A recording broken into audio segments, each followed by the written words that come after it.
Assalamualaikum warahmatullahi wabarakatuh. Ya, kembali bertemu dengan kami ya, tim praktikum fitokimia Poltekkes PSI Yogyakarta ya, dalam mata praktikum fitokimia ya. Kali ini kita akan membahas tentang sokletasi, yaitu isolasi piperin dari Piperis nigri atau Piperis albifructus ya. Jadi nanti sampel kita adalah serbuk merica ya. Nanti diambil atau diisolasi piperinnya, senyawa piperin.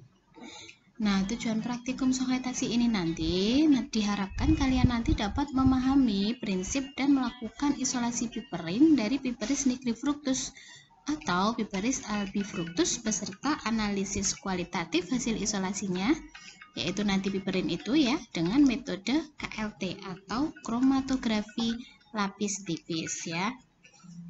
Nah, apa itu sokletasi? Sokletasi adalah ekstraksi dengan menggunakan pelarut yang selalu baru ya.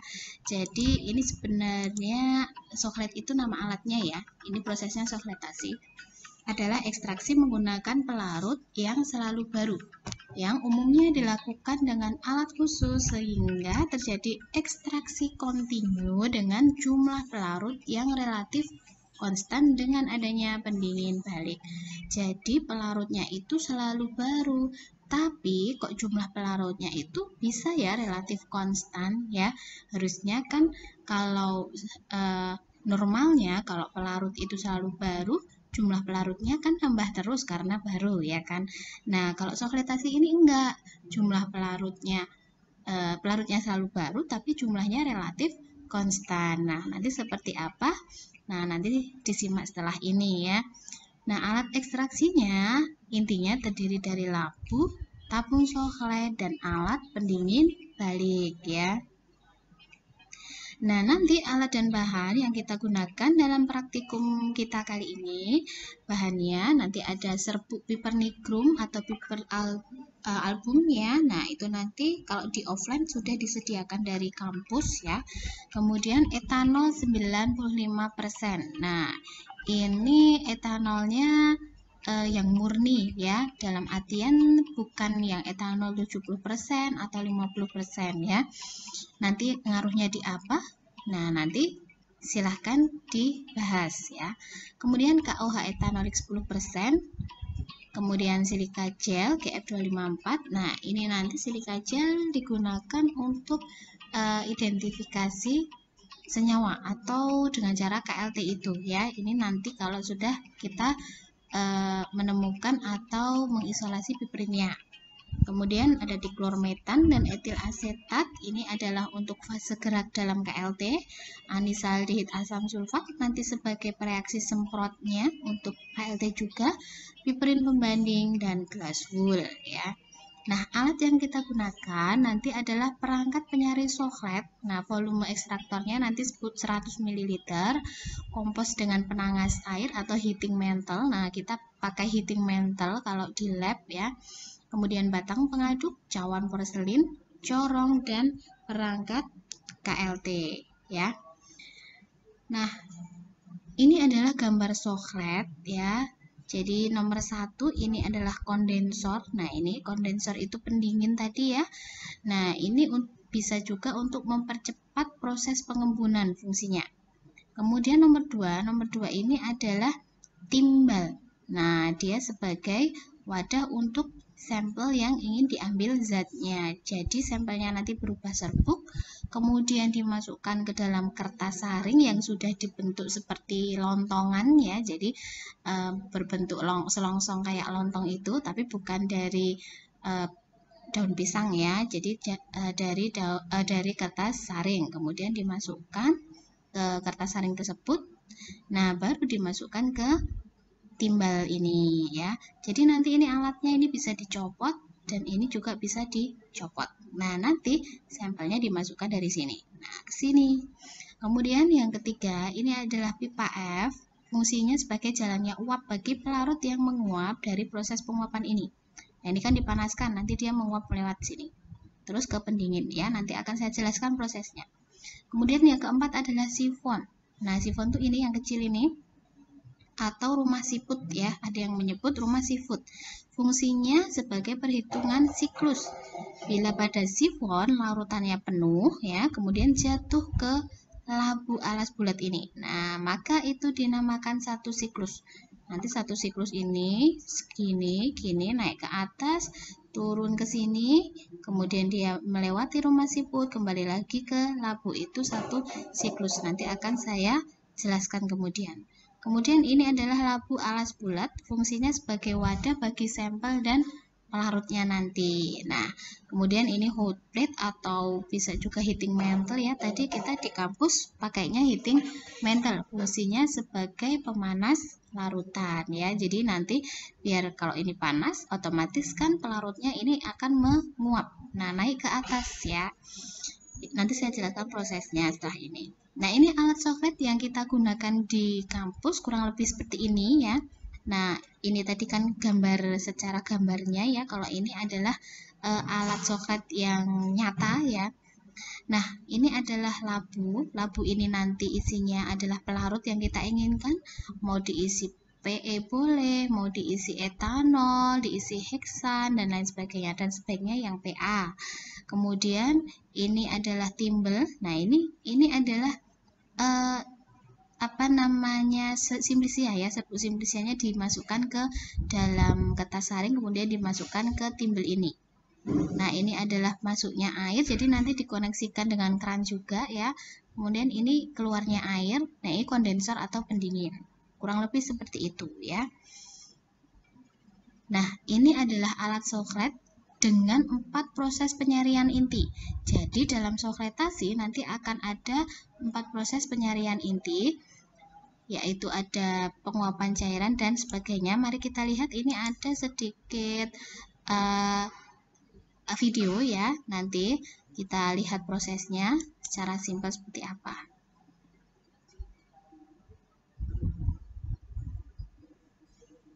Nah, ini oke. Saya berhentikan dulu ya. Nah, di sini ini adalah pemanasan api atau heating mantle. Kalau kita di kampus ketika offline makanya heating mantle. Nah, maka nanti kalau dipanaskan otomatis labu ini kan panas. Nah, pelarut ini akan menguap. Nah, ini proses pertama. Penguapan cairan penyari dari labu. Ketika dia menguap, dia akan naik ke atas uapnya melewati pipa ini, pipa F ini, kemudian ke atas. Nah, ini adalah alat pendingin. Ketika uap itu masuk ke alat pendingin, maka dia akan mengembun menjadi cairan penyari. Nah, di sini akan mengembun dan terjadi proses kedua, yaitu pengembunan cairan penyari pada pendingin. Nah, karena dia terjadi pengembunan, maka akan terjadi tetes pelarut. Nah, tetes pelarut itu nanti akan menetes ke timbel ini. Nah, di dalam timbel ini, dia ada sampel tadi, yang kita buat tadi, yang sudah kita masukkan ke sini. Nah, nanti pelarut yang sudah menetes ini akan merendam serbuk simplisia kita di sini. Terjadilah proses yang ketiga, perendaman serbuk oleh cairan penyari. Nah, sampai setinggi rumah siput atau sifon. Nah, ini adalah sifon ya. Jadi nanti sampai setinggi ini. Nah, setelah setinggi ini cairan penyari tadi kembali, dia turun kembali ke labu yang ada di sini. Nah, ini terjadi proses keempat. Cairan penyari kembali ke labu setelah melampaui puncak rumah siput. Nah, itu dinamakan satu sirkulasi. Satu sirkulasi itu terjadi 4 proses penyarian ini. Jadi, dari pemanasan cairan penyari, kemudian dia menguap. Nah, kemudian dia masuk ke pipa F, masuk ke pendingin atau pendingin balik tadi ya, mengembun, kemudian dia turun ke bawah, merendam serbuk simplisia. Nah, sampai cairan setinggi rumah siput atau sifon. Kemudian dia pelarutnya turun lagi ke bawah, masuk ke labu. Nah, nanti ketika cairan atau cairan penyari yang masuk ke labu ini sudah membawa senyawa yang ada di dalam simplisia kita, karena di sini tadi kan terjadi perendaman simplisia oleh cairan penyari ya, seperti itu satu sirkulasi muter ini. Nah, ini sampai sini, kemudian sini masuk ke sifon, turun lagi ke bawah, itu satu sirkulasi. Mari kita lihat prosesnya ya. Ya, mari kita lihat prosesnya dari awal ya.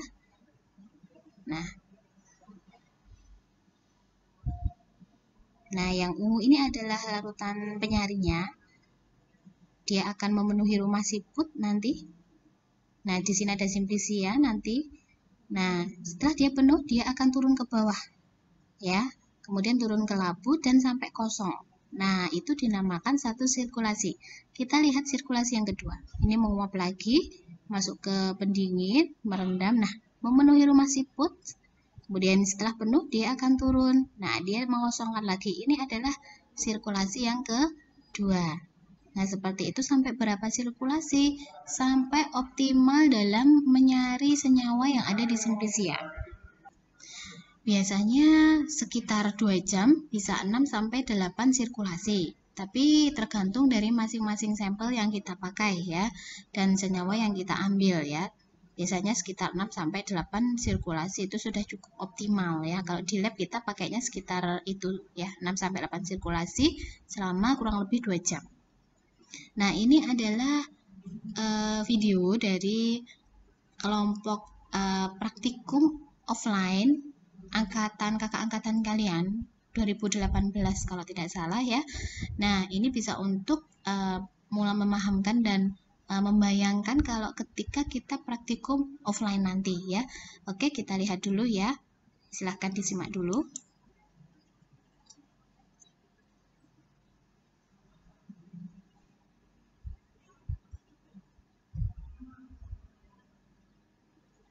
Nah, ini adalah kita membuat kertas saring dalam bentuk longsongan. Jadi ini dijahit biasa ya, pakai benang, pakai jarum, tidak usah rapi-rapi ya, karena fungsinya hanya untuk menutup ya, biar dia tidak, serbuknya itu tidak keluar. Yang bawah juga ya, yang bawah juga dijahit, yang penting tertutup ya. Jadi setelah itu salah satu dibuka, karena kalau nggak dibuka nanti memasukkan serbuknya dari mana ya kan. Nah, kemudian serbuk dimasukkan, serbuk merica, dalam hal ini kita pakai merica, dimasukkan ke dalam ya. Jadi tingginya selongsong nanti tidak boleh melebihi tinggi dari rumah siput ya. Jadi tidak usah tinggi-tinggi. Nah, ditimbang dulu ya. Kalau ini di praktikum kita nimbangnya 30 gram ya. Kemudian dimasukkan ke dalam selongsong. Nah, ini ada batu didih ya, dimasukkan ke labu batu didihnya. Fungsinya untuk apa? Silahkan nanti dibahas. Ini labu ya, yang nanti diisi cairan penyari. Nah, itu adalah selongsongannya atau sampel yang sudah dijahit. Kalau sudah dimasukkan ke dalam selongsong tadi serbuknya ya, nanti yang atas juga dijahit biar dia tertutup ya. Kemudian dimasukkan ke dalam tempat sampel atau timbel ya namanya. Nah, dimasukkan ke dalam.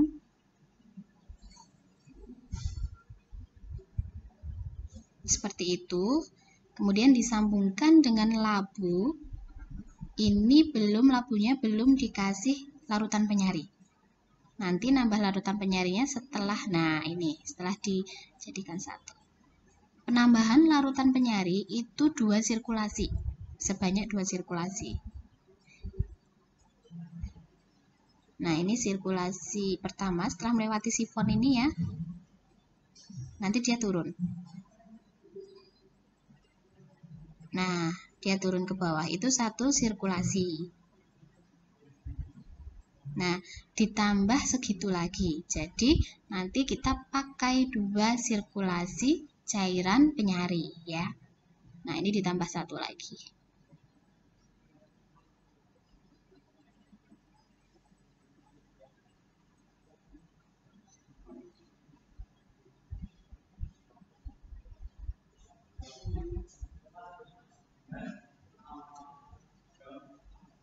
Nah, ini adalah sirkulasi kedua ya.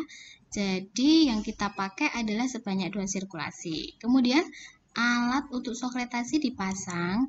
Jadi, ini sudah dijadikan satu. Nanti di atasnya dijadikan satu lagi dengan pendingin baliknya. Jangan lupa ini ada selang yang mengarah ke air atau keran air ya.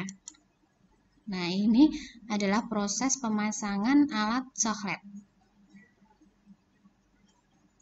Nah, kemudian diberikan uap di bawah labu atau bisa pakai heating mantle ya, atau bisa pakai yang intinya yang membuat labu itu panas sehingga nanti larutan penyaringnya akan menguap ya, intinya seperti itu.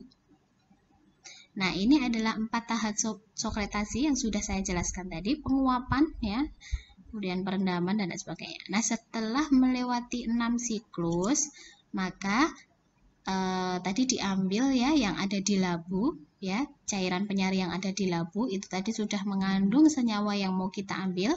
Nah, kemudian diambil dan sedikit dipekatkan. Di sisi lain kita menyiapkan KOH etanolik 10%. Sebanyak berapa? Silahkan nanti dilihat di buku petunjuk praktikum ya. 10 ml ya yang kita pakai untuk KOH etanolik 10%. Fungsinya untuk apa? Nah, nanti dibahas di situ. Nah, setelah dingin, jadi ini adalah hasil dari labu tadi ya, yang di labu. Jadi cairan penyari yang sudah menyari sampel tadi diambil, kemudian dipanaskan di atas penangas air hingga tinggal sekitar diameternya ini 10 cm atau dia sudah mulai sedikit. Awalnya kan segini.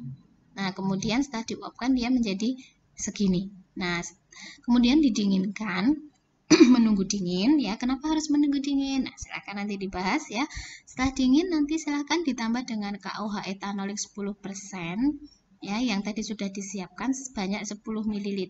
Fungsinya adalah untuk memisahkan senyawa-senyawa resin juga ya. Sambil diaduk-aduk.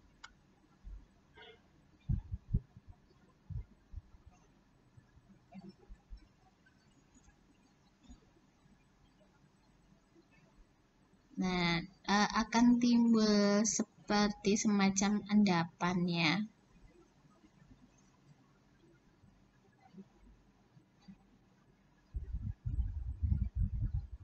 Setelah kemudian disaring. Nah, kemudian disaring dengan kertas saring ya. Disaring, ditampung di Erlenmeyer.